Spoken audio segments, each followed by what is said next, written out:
안녕하세요. 케니입니다. 오늘 숙제를 좀 해줬는데, 근데 여기에서 문장 중에 하나가 있었는데, 그게 뭐였냐면은, Car is driven by him이었거든요. 그래서 이걸 적어놓고 한번 시작을 해보겠습니다. 썼던 문장은 이거였어요. Car is driven by him 이라는 문장을 적었죠.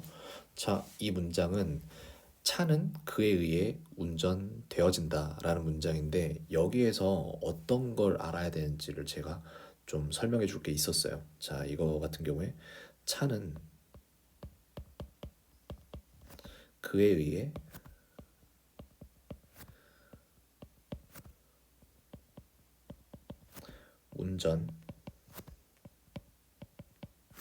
운전되어진다.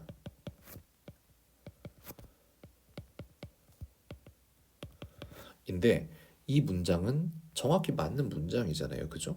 여기에서 더 필요한 게 뭐야? 필요한 게 없을 거예요, 아마. 우리나라에서는 그렇습니다. 근데 웃긴 게 예를 들어 A라는 사람이 차는 그에 의해 운전되어진다라고 말을 했을 때 B라는 사람이 물어볼 수 있어요. 뭘 물어볼 수 있냐면은 몇 대?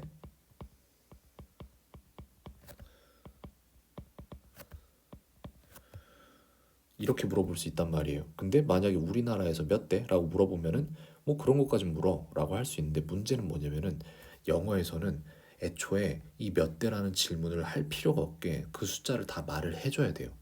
그게 영어와 한국어의 큰 차이점 중에 하나예요. 그래서 car is driven by him이라고 얘기를 했을 때 여기에 있는 이 car 같은 경우에는 얘는 우리는 가산 명사라고 불러요.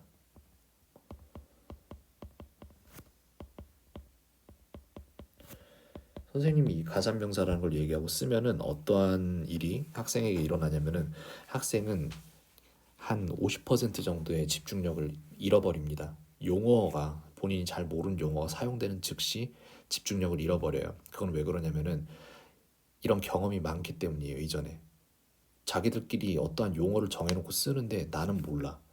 그런 경험들이 여러 번 쌓이다 보면은 용어를 듣자마자 그냥 짜증이 나는 거예요. 짜증이 난다기보다는 그냥 집중력이 확 풀어져요.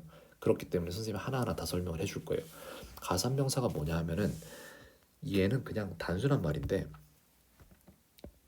셀 수 있는 명사예요.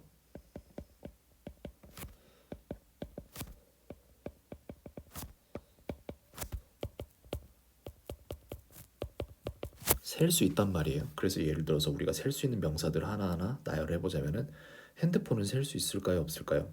셀 수 있겠죠. 한 개, 두 개가 되잖아요. 그죠?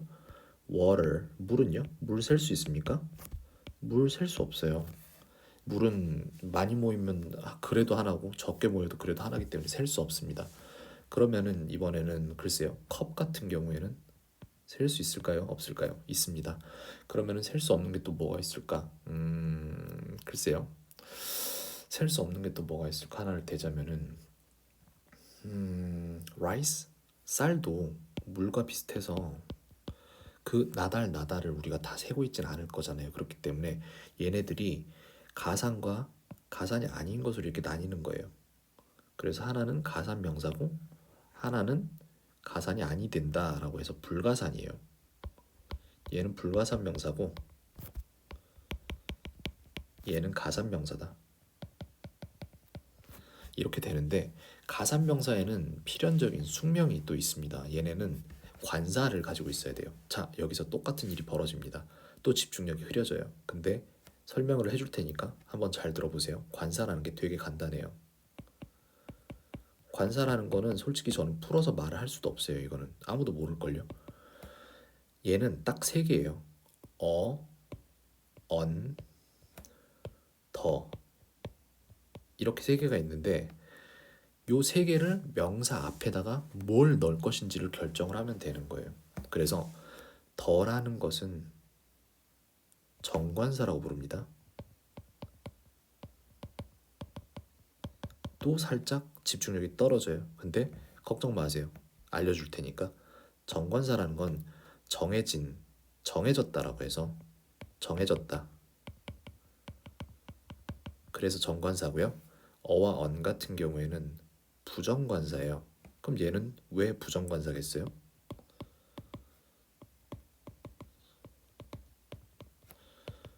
안 정해짐.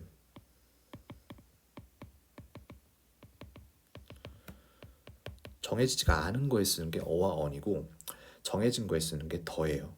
그 차이밖에 없는 거예요. 그래서 가산명사를 쓸 때에는 관사를 같이 써줘야 되는데 두 가지 케이스가 있어요. 그래서 저희는 이것만 카피를 해서 가지고 가도록 하겠습니다. 이 부분이 제가 볼 땐 제일 중요한데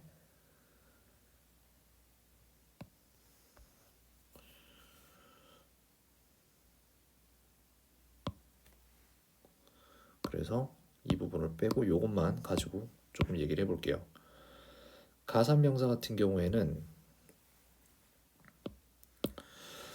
이렇게 되는데 자, phone을 예를 들어서 제가 부정관사를 써서 a phone을 썼어요. a phone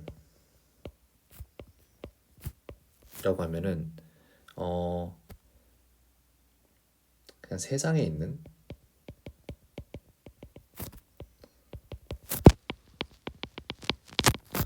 모든 폰 중에 하나.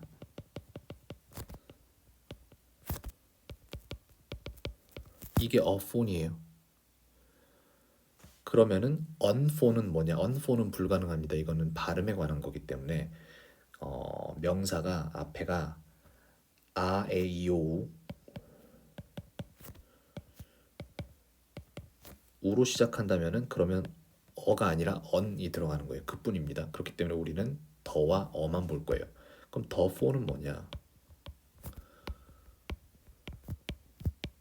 더 phone은 그 폰이에요. 그 폰이라는 건 뭐냐? 이야기에 관여된 사람이 다 알고 있는 그 폰이에요. 예를 들어 어제 핸드폰을 샀는데 엄마가 어제 산 핸드폰을 가져와, 어제 산 핸드폰을 버려, 어제 산 핸드폰을 그렇게 맨날 그걸 하면은 짜증이 나니까 한 번 언급한 이후에는 더 폰이라고 정관사를 쓰는 거예요. 다 알고 있는 이야기에 참여한 사람들은 다 알고 있는 그게 더 폰입니다. 그러면은 또 하나가 있어요. 이게 1번이고 어폰이 1번이고 정관사 부정관사를 쓴 게 1번이고 2번에 정관사를 쓴 게 2번이면은 3번도 있어요. 3번은 뭐냐? phones. 얘는 그거예요. 그 한 개를 말하는 게 아니라 여러 개를 말하는 거예요. 물론 더 phones도 있죠. 그 폰들도 가능합니다. 그래서 어, 가산명사에는 요 세 개 중에 하나가 들어와 줘야 돼요. 그렇기 때문에 다시 본론으로 들어가서 우리가 아까 썼던 문장을 놓고 말을 해보자면은 이거란 말이에요. Car is driven by him에서 car는 car 같은 경우에는 얘는 가산명사예요. 셀 수 있는. 그렇기 때문에 얘 앞에 car이 되거나 아니면 더 car이 되거나 아니면은 cars가 되거나 이 세 개 중에 하나가 돼야 돼요. A car is driven by him이면은 세상에 있는 그 수많은 차들 중에 한 대, 랜덤한 한 대가 그에 의해서 운전되고 있다라는 말이 되고 The car is driven by him이면은 그 차, 이 이야기에 관여한 사람들은 전부 다 알고 있는 그 차가 그에 의해서 운전되고 있다라는 말이 되고 Cars are driven by him이 되면은 그러면은 차들은 그에 의해서 운전되어지고 있다라는 말이니까 그는 뭐 글쎄요 차를 나르는 그런 직업을 갖고 있는 사람일 수도 있겠네요. 여러 대의 차를 운전하는 사람 같아 보여요. 제가 듣기에는 그런 차이점을 갖는다라고 말해 줄 수 있겠어요. 그래서 이게 관사에 대한 부분이 되겠습니다. 설명이 좀 길었는데 하지만 영어를 10년을 배워도 안 되는 이유는 뭐냐면은 뭐 하나를 제대로 알고 넘어가지 않기 때문에 계속해서 배운 만큼 잊어먹는 구조를 갖고 있기 때문에 그래요. 그래서 만약에 지금 이 영상을 보고 나서 관사를 완벽하게 알 수 있다라고 하면은 그거는 이 10분을 통해서 앞으로 낭비하게 될 글쎄요 적어도 100시간을 확보하는 거라고 저는 생각을 합니다. 볼만한 영상이라고 저는 생각을 하고 있어요. 이해가 됐을 거라고 생각을 하고 있지만 만약에 그렇지 않다면 얼마든지 물어보세요. 네, 여기까지 정리 끝내도록 하겠습니다. 켄이었습니다. 오늘 하루도 평온하세요.